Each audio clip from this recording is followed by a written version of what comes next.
Ladies and gentlemen, you're not dealing with a sane and rational administration. They tried to make Trump into this otherworldly monster because of media coverage. Every single day, it was the sky was falling. He was completely out of it. He was erratic. And the opposite was true. He negotiated the Doha Agreement, which would have simply, in a strategic and methodical manner, brought Americans home starting January, February, March, April. This is what Trump negotiated. May 1st, we would have been out. To spite Trump in a petulant and malicious manner, Biden and his handlers, the highly educated imbeciles, said, well, we don't want to give Trump a political victory, and we'll decide what goes on, regardless of whether or not the adversaries, even on the ground, signed the agreement.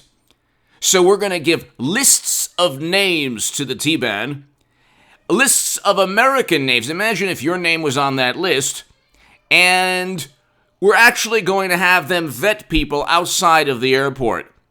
So we have no clue all the atrocities and all, in addition to the greatest atrocity that took place, 13 American lives lost, and over close to 200 Afghans who lost their lives.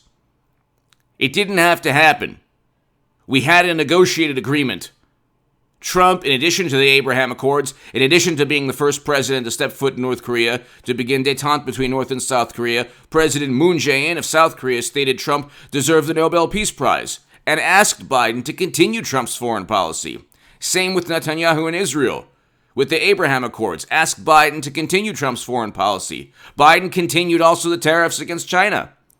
But that didn't lead to what we're talking about now. So I'll give you a quick, recap into how dysfunctional Biden's administration is.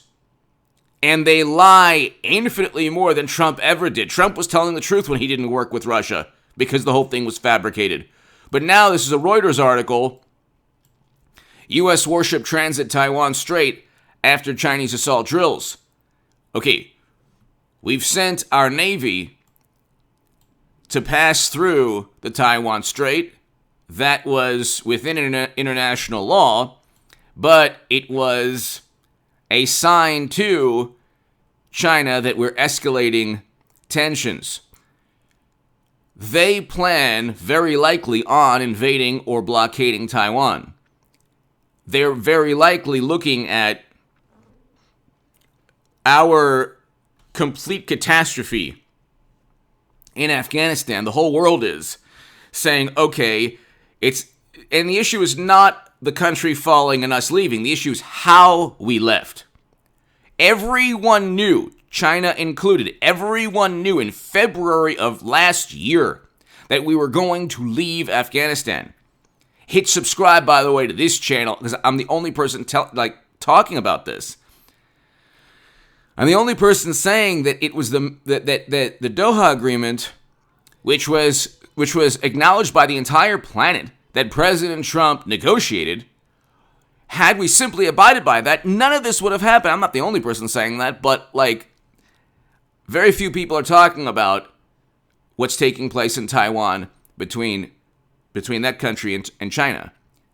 And hit subscribe. Tell your friends about this channel. We're almost at 200,000 subs. I'll have a live stream tonight at around 8 p.m. Pacific. But we risk World War III and nuclear confrontation. We do.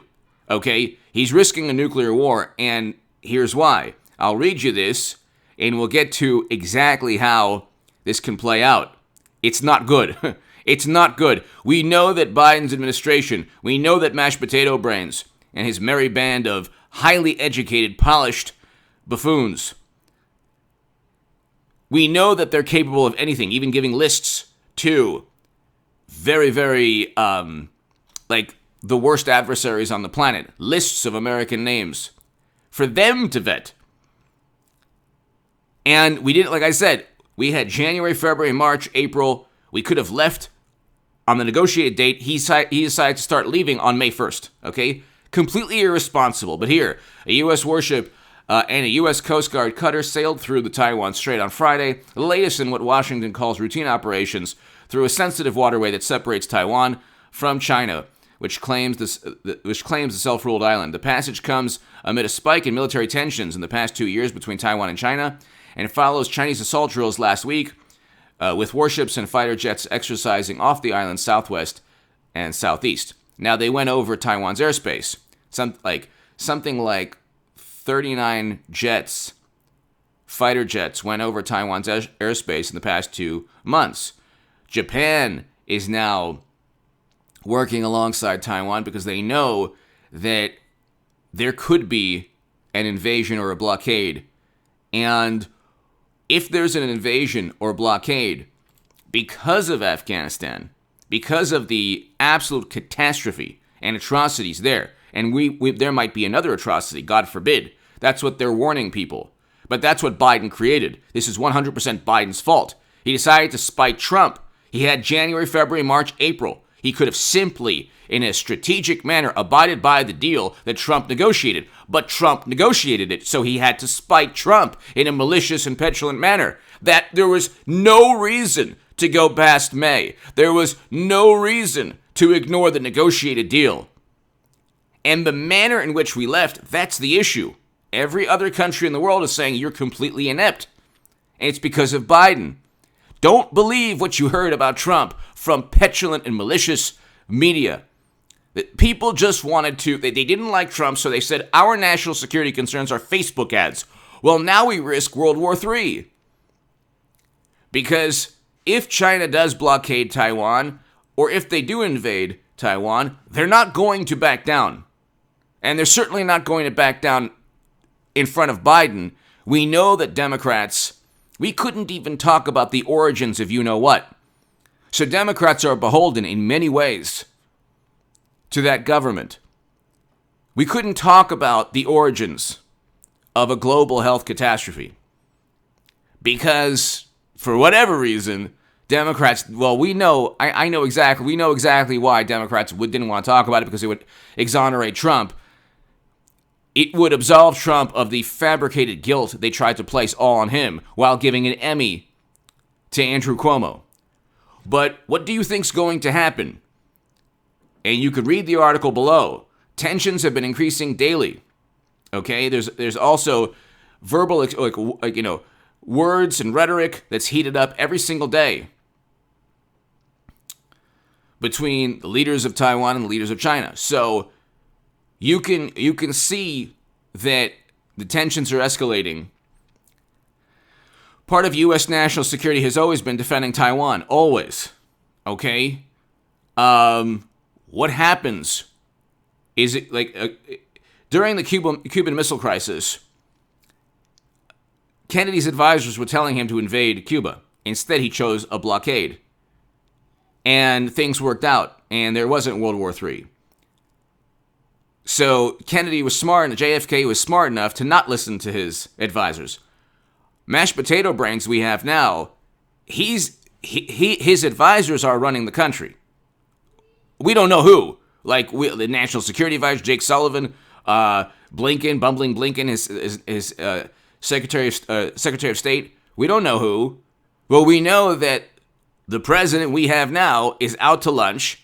The lights are on, flickering, but nobody's home.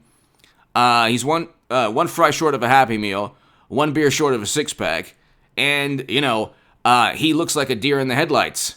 His face always looks like a deer in the headlights. Like he just found out that, his house was haunted. He has no clue what's going on. He's been lost since he was slurring his speech last year. So this man couldn't, if his name wasn't Biden and he wasn't vice president, he couldn't win a contest for mayor at a small town. But this is what happens when you have all of media propping up and anointing somebody because Trump, to spite Trump in a malicious and petulant manner. That's what you get. You get this catastrophe, this global catastrophe. What happens now if China invades Taiwan? They're not going to back down. And In terms of a military confrontation, there's nothing much we can do at this point because of Afghanistan. Because we would need to rely on the help of other countries, and the whole world knows we're at our worst point since Jimmy Carter. Give me your thoughts below. Hit subscribe right now. This is serious. Give me your thoughts. Hit subscribe.